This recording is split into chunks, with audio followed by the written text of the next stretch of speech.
नमस्कार दोस्तों, मैं वीपीआरई टेक्निकल वेद में आप सभी का स्वागत करता हूं। तो दोस्तों, आज की वीडियो में हम बात करेंगे नेशनल मींस कम मेरिट यानी कि NMMS स्कॉलरशिप के बारे में। इस स्कॉलरशिप के लिए हर वर्ष सितंबर के लास्ट महीने में या फिर अक्टूबर के शुरुआत में एप्लीकेशन फॉर्म विद्यार्थियों से भरवाए जाते हैं। तो वो एप्लीकेशन फॉर्म हम कैसे भरेंगे, अभी डेट शुरू नहीं हुई है।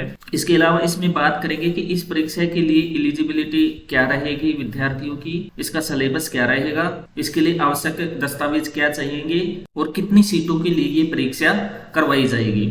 इस परीक्षा में पास होने वाले विद्यार्थियों को 4 साल तक कक्षा 9, 10, 11 और 12 में प्रति वर्ष 12,000 रुपए के हिसाब से विद्यार्थियों को स्कॉलरशिप दी जाती है। तो इसके लिए सबसे पहले आपको शाला दर्पण ओपन कर लेना है, लॉगिन नहीं करना है आपको, और इसको स्क्रॉल डाउन करके थोड़ा नीचे कर लेना है। यहाँ पर देखिए, ये यहाँ पर एक पट्टी चलती भी नजर आएगी आपको, जिसमें बहुत सारे ऑप्शन यहाँ पर मिलेंगे, जैसे एड स्कॉलरशिप, राजश्री, राज ज्ञान शाला संवाद, इंटर्नशिप, मॉड्यूल स्कूल, ये सारे ऑप्शन दिखेंगे। तो यहाँ पर जो दोनों साइड में एरो दिख रही है, एक ये इधर और एक ये इधर, इन पे क्लिक करके आप इसको लेफ्ट राइट कर सकते हैं। और इसको लेफ्ट राइट करेंगे तो आपके सामने एक NMMS का ऑप्शन नजर आएगा आपको, वहां पर आपको क्लिक कर देना है।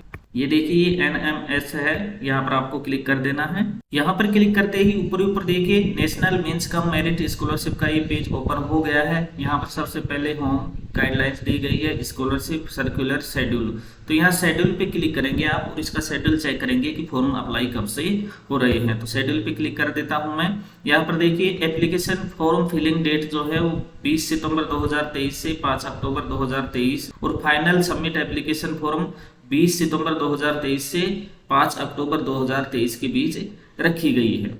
इसके नीचे आप देखेंगे एलिजिबिलिटी सर्टेना, यानी कि कौन से विद्यार्थी इसमें पात्र होंगे। तो यहाँ पर क्लिक करके हम एलिजिबिलिटी इसकी चेक कर सकते हैं। यहाँ पर देखिए, the candidate who wish to apply for this MCA scholarship must be regular student studying in class 8 after getting clear performance from class 7th with a score at least 55% of equivalent grades। यानी कि वो विद्यार्थी जो कक्षा 8 में अध्ययनरत है और जिनकी कक्षा 7 में 55% से ऊपर मार्क्स आए हैं। दूसरा है इसमें candidate government school, local body के स्कूल और गवर्नमेंट एडेड स्कूल्स में अध्ययनरत होना चाहिए। तीसरा है इसमें कंटिन्यू स्कॉलरशिप लेने के लिए, यानी कि कक्षा 9, 10, 11, 12 तक स्कॉलरशिप लेने के लिए कैंडिडेट को 60% लाने अनिवार्य है 10वीं बोर्ड में, यानी कि 11 और 12 में छात्रवृत्ति लेने के लिए कक्षा 10 में 60% अंक लाना जरूरी है। इसी तरह से कक्षा 12 में कंटिन्यू छात्रवृत्ति लेने के लिए उसे कक्षा 11 में क्लियरली पास होना आवश्यक है एक ही प्रयास में, और उसके 55% मार्क्स कक्षा 11 में आने अनिवार्य है। इसी तरह से कक्षा 10 में स्कॉलरशिप लेने के लिए कक्षा 9 प्रथम प्रयास में पास करना आवश्यक है, यानी कि 9, 10, 11, 12 में कभी भी स्टूडेंट बीच में फेल नहीं होना चाहिए। 55% मार्क्स के साथ वो पास करना चाहिए और बोर्ड परीक्षा यानी कि 10वीं में 60% मार्क्स पास करना अनिवार्य है। SC ST जो रिजर्व कैटेगरी है उनके लिए 5% की इनमें छूट रहेगी। जो कैंडिडेट है उसकी जो फैमिली इनकम है वो 3.5 लाख रुपए से ज्यादा नहीं होनी चाहिए। इसके अलावा NVS, KVS, सैनिक स्कूल और प्राइवेट स्कूल के जो विद्यार्थी हैं वो इस छात्रवृत्ति के लिए एलिजिबल नहीं होंगे। नीचे देखिए, इसमें वो can apply students enrol in class 8 minimum qualifying marks in class 7th 55% और 50% फॉर रिवर्स कैटेगरी यानी कि SC ST के लिए। Annual parental income should be less than 350 lakhs। Requirements for the continuance of scholarship, scholarship को लगातार लेने के लिए क्या आवश्यक है? Candidate must secure 50% for reverse category in each final exam। Candidate must get clear promotion in each final exam of class 9th and 11th, यानी कि 9th और 11th में क्लियरली पास होना चाहिए और 55% उसके कम से कम मार्क्स आने चाहिए। रिजर्व कैटेगरीज के लिए ये मार्क्स 50% है। Who are not eligible to apply, यानी कि कौन अप्लाई के लिए पात्र नहीं होगा? नवोदय विद्यालय, केंद्रीय विद्यालय, सैनिक स्कूल के विद्यार्थी, प्राइवेट स्कूल के विद्यार्थी, ये यहाँ पर इस स्कॉलरशिप के लिए एप्लीकेबल नहीं होंगे। आगे हम इसमें बात करते हैं कि इसका फॉर्म अप्लाई कैसे करना है। तो जैसे ही फॉर्म अप्लाई होने शुरू होंगे 20 सितंबर से, तो ऑनलाइन अप्लाई करने की प्रोसेस के लिए एक अलग से वीडियो बना दी जाएगी। और इसके अलावा इसमें बात करें डॉक्यूमेंट्स रिक्वायरमेंट की, तो क्या क्या डॉक्यूमेंट्स आपको चाहिए, तो सबसे पहले क्लास 7 की marksheet, caste certificate, income certificate of parents, disability certificate, अगर कोई दिव्यांग है तो वो डोमिसाइल सर्टिफिकेट यानी कि आपका मूल निवास प्रमाण पत्र, ये डॉक्यूमेंट्स आपको लगाने चाहिए। इसके अलावा आपके पास बैंक अकाउंट होना चाहिए, आपका मोबाइल नंबर होना चाहिए, क्योंकि ये जो स्कॉलरशिप है सीधे विद्यार्थी के अकाउंट में ही जमा होती है। इससे आगे इसमें बात करें तो यहाँ पर देखिए एक सर्कुलर लिखा हुआ है, यहाँ पर आप क्लिक करेंगे तो इससे रिलेटेड जो भी आदेश आए हुए हैं उनकी लिस्ट यहाँ पर आ जाएगी। सितंबर 29 2022 का आदेश है, लास्ट आदेश देखते हैं इसका जुलाई 5 2023 का है, जो इसमें क्वेश्चन पेपर इसमें मैट और सेट का दिया गया है। यानी कि इसमें 2 एग्जाम होंगे, एक मेंटल एबिलिटी टेस्ट जिसमें 90 क्वेश्चन आएंगे, जिसमें मानसिक योग्यता के प्रश्न पूछे जाएंगे, दूसरा होगा आपका शैक्षणिक योग्यता का पेपर। दोनों एक ही पेपर में होंगे, 2 भाग होंगे और उसमें भी 90 क्वेश्चन आपको मिलेंगे। इसके बारे में हम वीडियो के लास्ट में बात करेंगे कि इसका सिलेबस क्या रहेगा और एग्जाम किस तरह से होगा। तो इसका जो विज्ञप्ति है वो मैं दिखा देता हूँ आपको एक बार। यहाँ पर देखिए ये सितंबर 16 2022 की विज्ञप्ति है, अभी 2023 की विज्ञप्ति आई नहीं है, आ जाएगी 1-2 दिन में, क्योंकि 20 अक्टूबर से इसके फॉर्म ऑनलाइन सबमिट होना शुरू हो जाएंगे। तो यहाँ पर क्लिक कर देंगे आप तो ये डाउनलोड हो जाएगा।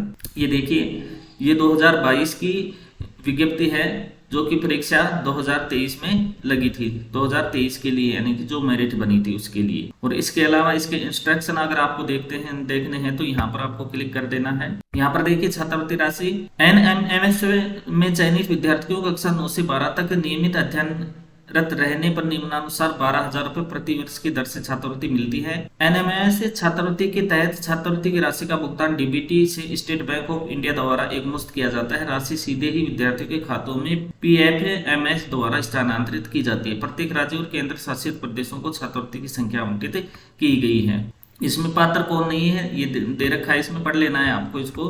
पात्रता व छात्रवृत्ति की निरंतरता व पात्रता हेतु न्यूनतम प्राप्तांक, कक्षा 7 में आपकी 55% मार्क्स होने चाहिए, कक्षा 8 में 55%, कक्षा 9 में स्पष्ट उत्तीर्ण यानी कि बाईग्रीस या फिर पूरक परीक्षा से उत्तीर्ण नहीं होना चाहिए, कक्षा 10 में 7% मार्क्स आने चाहिए और कक्षा 11 में स्पष्ट उत्तीर्ण होना चाहिए। SC/ST श्रेणियों के लिए आवेदकों को 5% की छूट तथा कक्षा 7, 8 व 10 में न्यूनतम प्राप्तांक से कम प्राप्तांक होने पर अपात्र होगा। इसमें डॉक्यूमेंट्स भी नीचे दे रखे हैं। कक्षा 7 की अंकतालिका, जाति प्रमाण पत्र, माता पिता का आय प्रमाण पत्र, विकलांगता, राजस्थान का मूल निवासी, आधार कार्ड और बैंक डिटेल में विद्यालय रिकॉर्ड अनुसार एकरूपता आवश्यक है तथा कोई स्पेलिंग मिसमैच नहीं होनी चाहिए। परीक्षा का पैटर्न भी दे रखा है। इसमें 180 मिनट का आपका पेपर होगा जिसमें 2 भाग होंगे। पहला भाग मानसिक योग्यता परीक्षा का होगा जिसमें 90% पूछे जाएंगे। इनमें समानता, वर्गीकरण, संख्यात्मक श्रृंखला, पैटर्न, धारणा, छिपे हुए आंकड़े आदि जैसे विषयों पर आधारित हो सकते हैं।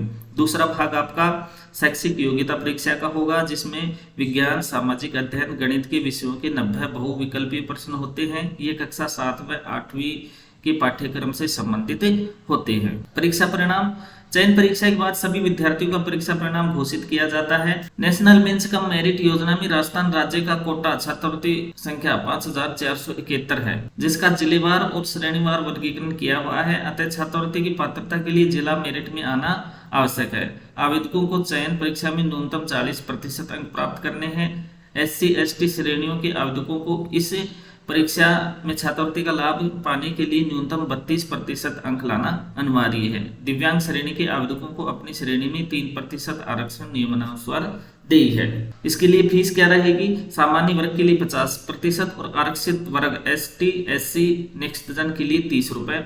उक्त शुल्क SBI कलेक्ट के माध्यम से ऑनलाइन ऐप नेट बैंकिंग द्वारा जमा करवाना होगा। नगद या अन्य माध्यम से शुल्क स्वीकार नहीं किया जाएगा। अब मान लीजिए आपका परीक्षा में चयन हो जाता है तो उसके बाद क्या करना है आपको? छात्रवृत्ति के लिए आवेदन। परीक्षा में चयनित विद्यार्थियों को कक्षा 9 में राजकीय विद्यालय में प्रवेश लेने के बाद नेशनल स्कॉलरशिप पोर्टल NSP पर फ्रेश पंजीकरण करना होगा। यानी कि इस परीक्षा में आपका चयन हो जाता है, कक्षा 9 में आप सरकारी विद्यालय में एडमिशन ले लेते हैं तो उसके बाद NSP पोर्टल पर आपको फ्रेश रजिस्ट्रेशन करना होगा तथा कक्षा 12 तक हर वर्ष उसका नवीनीकरण करना होगा। पंजीकरण और नवीनीकरण विद्यार्थी अभिभावक द्वारा किया जाएगा तथा इस आवेदन का प्रिंट निकालकर दस्तावेजों सहित संस्था प्रधान को जमा करवाना होगा। वेरिफिकेशन नेशनल स्कॉलरशिप पोर्टल पर विद्यार्थी की लॉगिन आईडी से पंजीकरण या नवीनीकरण करने के बाद पहले संबंधित संस्था प्रदान तत्पश्चात जिला शिक्षा अधिकारी माध्यमिक मुख्यालय द्वारा वेरिफिकेशन किया जाता है। नेशनल स्कॉलरशिप पोर्टल पर विद्यार्थी लॉगिन से छात्रवृत्ति की स्थिति जान सकते हैं। इसके लिए ये लिंक दिया गया है। इसके अलावा बात करें इसमें, जैसे सर्कुलर पर क्लिक करेंगे तो आप जो गत वर्ष के क्वेश्चन पेपर है वो भी यहाँ पर चेक कर सकते हैं। जैसे मई 2022 का क्वेश्चन पेपर है, मई 2023 का क्वेश्चन पेपर है, और यहाँ पर कट ऑफ मार्क्स जो आए हैं वो भी यहाँ पर अपडेट कर दिए गए हैं। ये देखिए 2023 के district wise and category wise cut off and selected candidates की लिस्ट यहाँ पर दे रखी है। यहाँ पर आप इन सबको चेक कर सकते हैं। यहाँ पर क्वेश्चन पेपर मैट और सेट 2023 के भी दे रखे हैं, तो क्वेश्चन पेपर आपको देख लेना है और उस हिसाब से आपको तैयारी अपनी करनी है। जैसे क्वेश्चन पेपर पे क्लिक करेंगे तो क्वेश्चन पेपर यहाँ पर डाउनलोड हो जाएगा 2023 का। ये देखिए 2023 का पेपर है, जिसमें आपको चेक कर लेना है कि किस तरह का एग्जाम इसमें आता है, किस तरह के क्वेश्चन इसमें पूछे जाते हैं। इसके अलावा एडमिट कार्ड के लिए आप यहाँ पर क्लिक करके आप अपना एडमिट कार्ड यहाँ पर स्कूल का NIC कोड डाल करके सर्च करके और निकाल सकते हैं। रिजल्ट भी आप यहाँ से चेक कर सकते हैं। Student roll number, student DOB, captcha वगैरह डाल करके यहाँ से रिजल्ट चेक कर लेंगे आप। क्वेश्चन पेपर के लिए अलग से भी दे रखा है। इसमें जो पुराने एग्जाम है हुए हैं उन सभी के क्वेश्चन पेपर आप यहाँ पर क्लिक हियर लिखा हुआ है, यहाँ पर क्लिक करके डाउनलोड कर सकते हैं। तो आज की वीडियो में दोस्तों इतना ही। अगर वीडियो अच्छी लगी हो तो लाइक करें, चैनल को सब्सक्राइब करें, और जैसे ही इसके लिए ऑनलाइन फॉर्म सबमिट होना शुरू होंगे तो उसके लिए आपको वीडियो मिल जाएगी। तो इसके लिए चाहिए ये कि आपको चैनल को सब्सक्राइब कर लेना है ताकि वीडियो की नोटिफिकेशन आपको मिल सके। मिलते हैं नेक्स्ट वीडियो में, तब तक के लिए नमस्कार।